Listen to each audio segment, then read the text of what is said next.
de muito extrema importância, porque doença cardiovascular é a doença que mais mata as mulheres. Doença cardiovascular é a doença que mais mata. Não é câncer de mama. Não é. E aí, me digam, para nós começarmos essa live, vocês acham que o tratamento da menopausa protege contra a doença cardiovascular ou aumenta o risco de doença cardiovascular? Vamos pensar aqui. Antes de entrar na menopausa, o risco cardiovascular da mulher era baixo comparado ao homem, né? Na verdade, a gente precisava que 5 homens infartassem para cada mulher infartar. Isso antes da menopausa, antes dos 50. Depois, lá para os 60 anos, esse risco muda.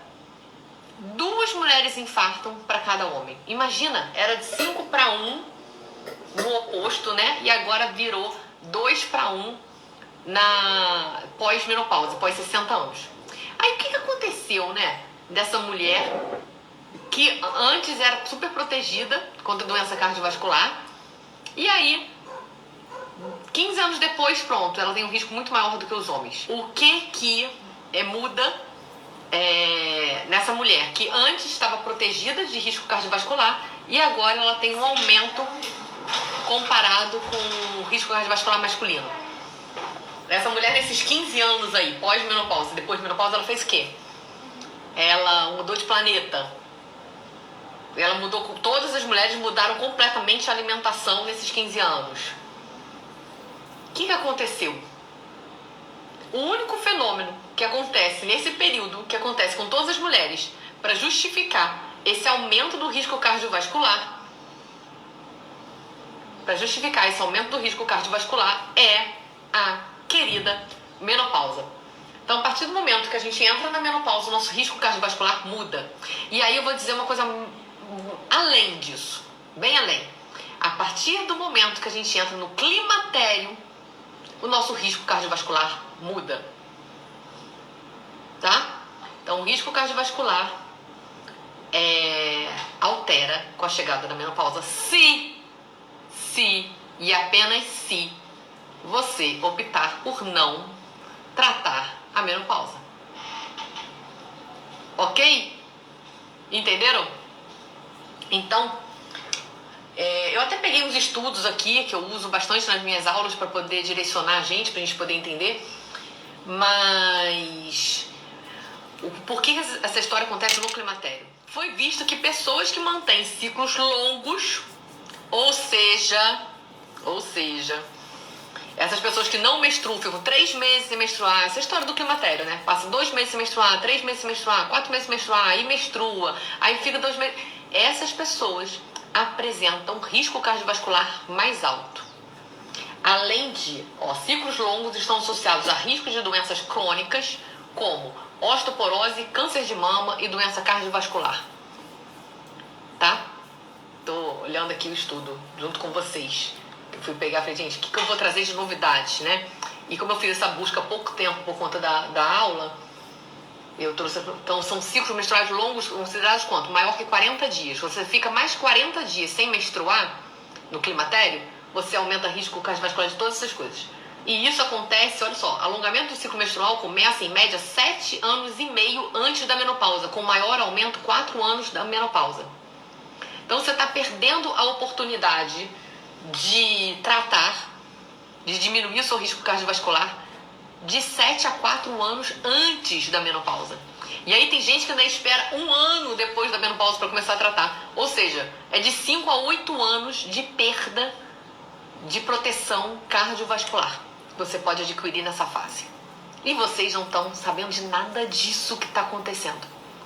Perdendo a oportunidade de um tratamento importantíssimo a longo prazo, né? E o início de um tratamento, né, um tratamento precoce do climatério e menopausa vai interferir lá na frente. Se você vai ter um infarto, se você vai ter um AVC, se você vai ter um derrame, uma trombose. A decisão de tratamento hoje muda a linha dessa doença, né, o percurso dessa doença. Ótima pergunta, porque tem a ver com risco cardiovascular. né? E é uma pergunta que aflige muitas mulheres. Quem é que não apresenta colesterol alto durante a menopausa? Quem? E aí a culpa é da alimentação, é que não faz atividade física, é que você não tem vergonha na cara, né? E aí não se alimenta direito, a culpa é da pessoa. Quem aí não carrega essa culpa? Pois vamos explicar o que acontece verdadeiramente? Todos os hormônios sexuais, eles vêm de uma cascata hormonal de produção, que tudo culmina a partir do colesterol. Então a gente tem cascata de produção, vem lá, matéria-prima principal, colesterol. Aí vai se transformando, até que se torna o estradiol, a progesterona, a testosterona, todos eles vêm de colesterol, até a vitamina D vem de colesterol. Então, por isso que são chamados de hormônios esteroides. Então todos os hormônios sexuais são chamados de hormônios esteroides porque eles vêm da cascata do colesterol, né? Que é uma gordura. Acontece que a partir do momento que a gente entra na menopausa, a gente para de produzir os hormônios. Então você para de produzir a progesterona e o estradiol. Numa diferença gritante, né? Quando a gente está em fase reprodutiva, seus 20 anos, a produção do seu colesterol, a produção do seu estradiol chega a 200. No meio do ciclo, às vezes 300 de colesterol. E aí, de repente, você zera. Então imagina o consumo que você tinha do seu colesterol para produzir o hormônio, que de repente você para de produzir. Sobra, gente. Sobra colesterol. Sobrou matéria-prima, você não está mais consumindo. Então, a culpa não é sua. Não é a sua alimentação, que eu sei que não mudou. Não é o fato de você ter feito ou não atividade física. Não é culpa sua. O hormônio parou de ser produzido por efeito dominó. A matéria-prima está sobrando, então aumenta o nível de colesterol. Tá? Então, e qual é o grande problema? Qual é o grande problema disso? É que o colesterol por si só, se ele não tiver oxidado, se ele não tiver inflamado, ele não deposita nas placas de ateroma. Ele não forma placas de ateroma. A grande questão é a inflamação. Se a inflamação ocorrer, se você for uma pessoa inflamada, você pode ter colesterol de 1, que aquele 1 vai depositar na placa de ateroma. Porque você está machucando o seu endotélio, né, que é a parede do vaso. Então, quando o endotélio está machucado pela inflamação, numa tentativa de tamponar, de resolver, de botar um curativo naquele machucado, o colesterol vai lá e deposita. Entendem? A função do colesterol é cicatrizar, é tamponar, é resolver a lesão do endotélio, que é causada pela inflamação. Então, não é uma questão de quantidade de colesterol. A maior questão é a inflamação. Então, se você está inflamada, o colesterol, mesmo que seja pouco, vai depositar. Se você não estiver inflamada e o colesterol for alto, ele não deposita, porque não tem sentido nenhum ele depositar em um endotélio que é saudável.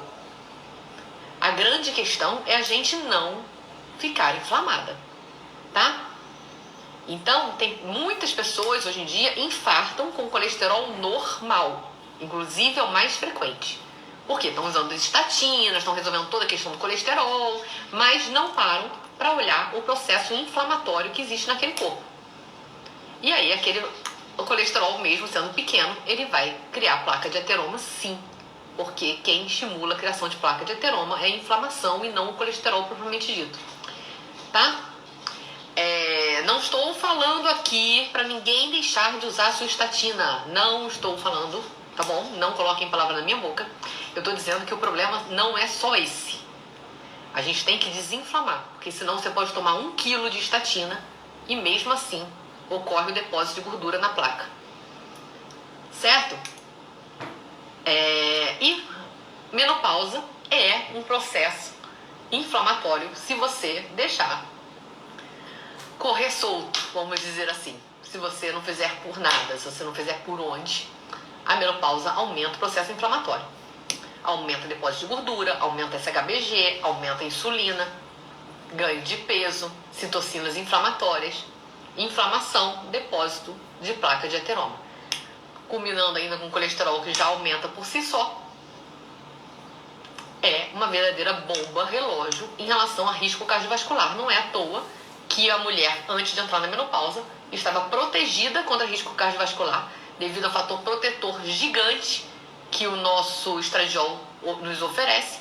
Mas, porém, contudo, depois que entra na menopausa, o risco cardiovascular sobe, sem parar. Tá? Então a gente tem que fazer muita coisa por onde. Aplicar o método é essencial. Diminui o processo inflamatório absurdamente, tá? Mesmo sem uso de hormônio.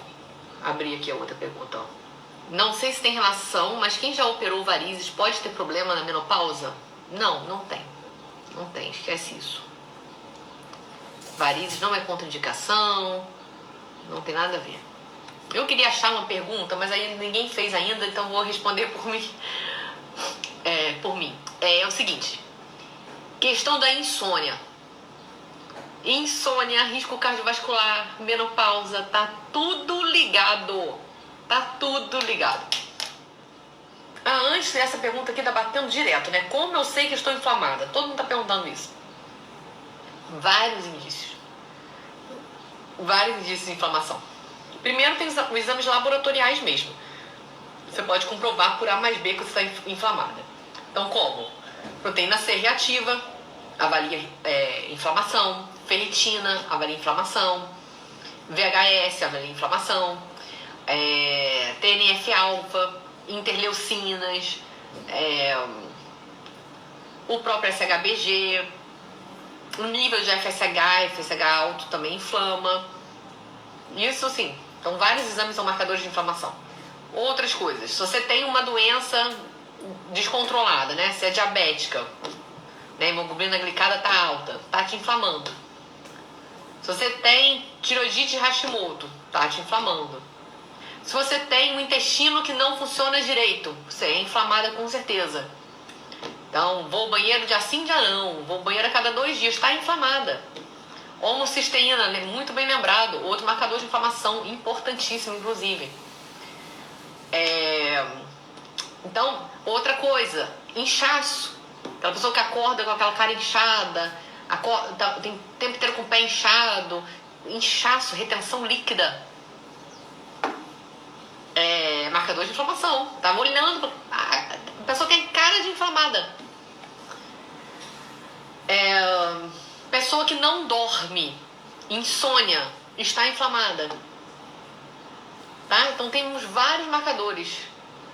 Tive Covid, pode ser que esteja inflamado? Com certeza, Covid é outro fator inflamatório. Né? Quem teve Covid demora às vezes a desinflamar. Os marcadores inflamatórios ficam altos por bastante tempo. Insônia, aí eu comecei a falar, que aí eu fui cortada por essa pergunta, mas insônia, menopausa e risco cardiovascular, os 3 andam assim, né? Unha e carne, os 3 juntinhos. Quanto menos você dorme, mais inflamada você está, maior é o seu risco cardiovascular. Né? Então, inclusive, se você apresenta também alguma doença noturna, a apneia do sono, por exemplo, a apneia do sono aumenta muito o seu risco cardiovascular. Então, aquelas pessoas que acordam várias vezes à noite, que têm sono leve, aceleram esse risco vascular. Melatonina é um protetor de inflamação. Então, a melatonina que a gente produz desinflama. E aí, desinflamando, é um protetor de risco cardiovascular. Aí, estão perguntando aqui do ômega 3. Né? Vamos para a história do ômega 3 também, que vocês adoram. Ômega 3, gente, é o seguinte. A gente tem que ter uma proporção boa de ômega 3 e ômega 6. Ômega 6 é a gordura ruim que a gente consome. são esses fast foods da vida, né? Essas gorduras hidrogenadas, tudo isso é muito rico em ômega 6, muito rico.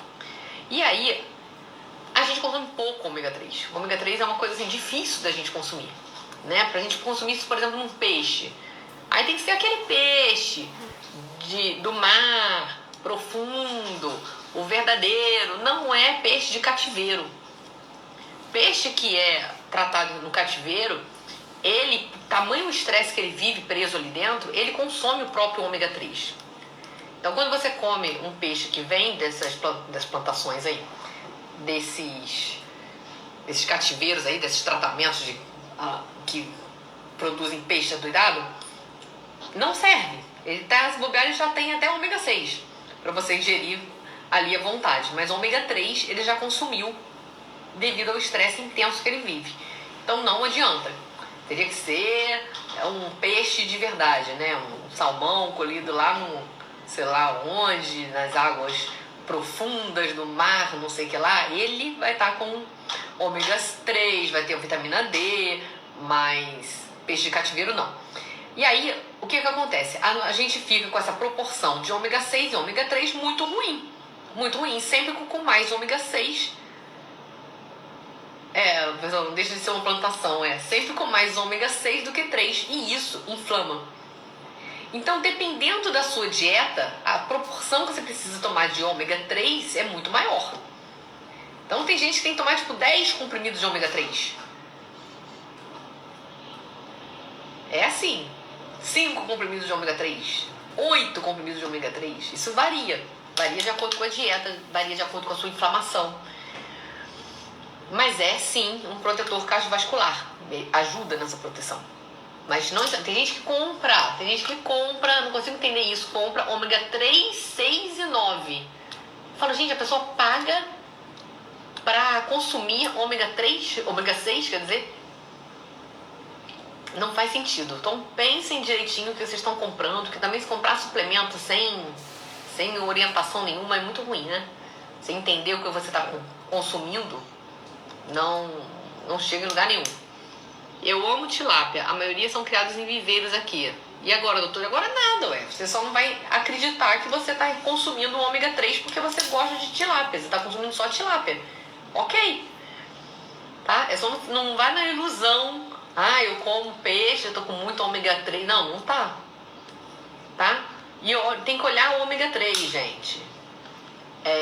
Ele tem que ter, primeiro, selo de livre de metais pesados, tá? Isso é muito importante, porque às vezes você está se inflamando mais do que qualquer coisa. Ele tem que ter uma proporção alta de EPA e DHA em relação aos outros óleos naquele ômega 3. E essa proporção tem que chegar a pelo menos 70%. São poucos os que chegam, então tem que reparar bastante nisso.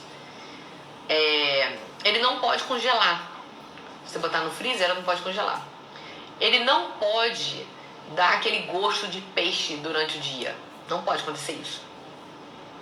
Certo?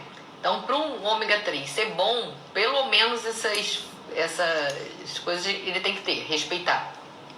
Mais 70%, tem que ter o selo livre de metais pesados, não pode congelar e você não pode ficar com gosto de peixe na boca. Linhaça é bom, chia é bom. Me perguntaram uma outra coisa aqui, azeite de oliva é bom, né? O extra virgem, o azeite de oliva é bom mesmo. Clorela também. Gente, o que não falta, tá, são antioxidantes no mercado. A gente tem milhares de antioxidantes que são sim potentes, são bons. Então, a clorela é boa,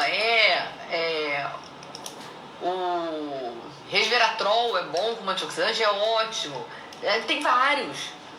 O que não falta é isso. Você pode, inclusive, ir alternando o antioxidante que você está usando, sabe? Para melhorar o seu risco cardiovascular. Acontece, gente, que suplementação e reposição hormonal não faz milagre. Não adianta eu ir lá no McDonald's, comer um Big Mac e chegar em casa e comer 10 cápsulas de ômega 3. Pelo amor de Deus, não é assim que a banda toca. A mudança tem que ser real. né? A gente tem que parar de consumir coisas que aumentem nosso ômega 6, consumir coisas que aumentem o nosso processo inflamatório e não ficar compensando com coisas antioxidantes. Não depositem nos antioxidantes, nos suplementos, o consumo desequilibrado de substâncias nada nutrientes, né? A gente tem uma alimentação nutricionalmente legal, né? Se você se preocupa com isso, aí sim você vai lá e usa a sua suplementação, porque não faz sentido você se alimentar mal e suplementar. Não faz sentido, é gastar dinheiro à toa. Gastar dinheiro à toa. Então suplemente, mas primeiro você faça o básico, né? A gente tem uma frase que diz exatamente isso. Você tem que estar disposta a parar de consumir, parar de fazer o que está te adoecendo.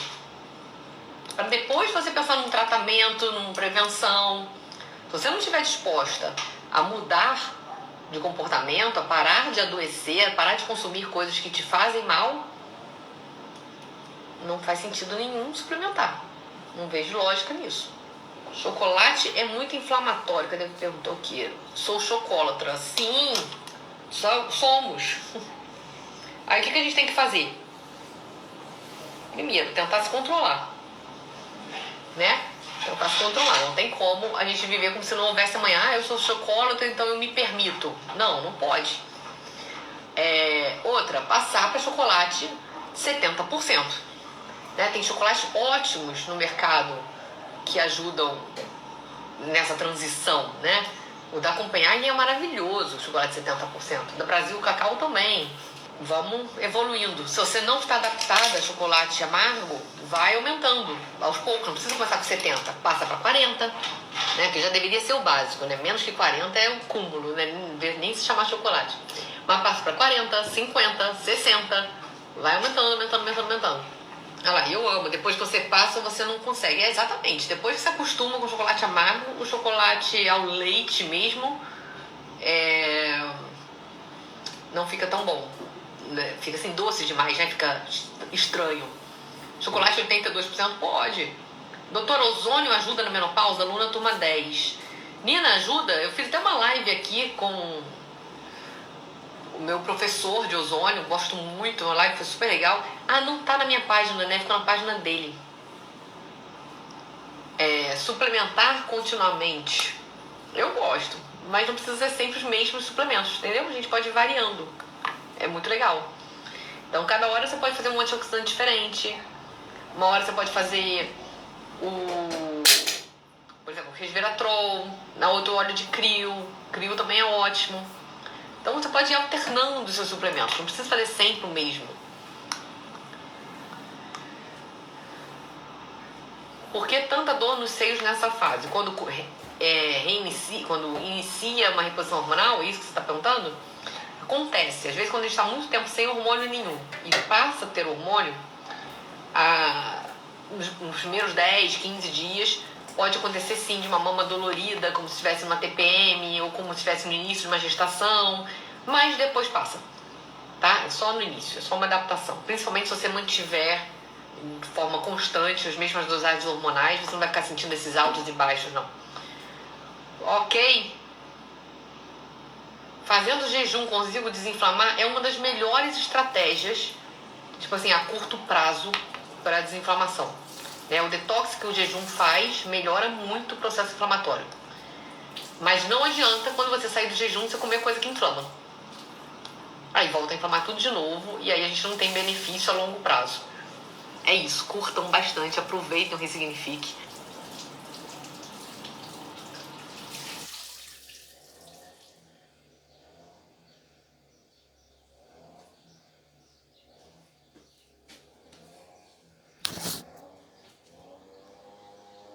Preparei.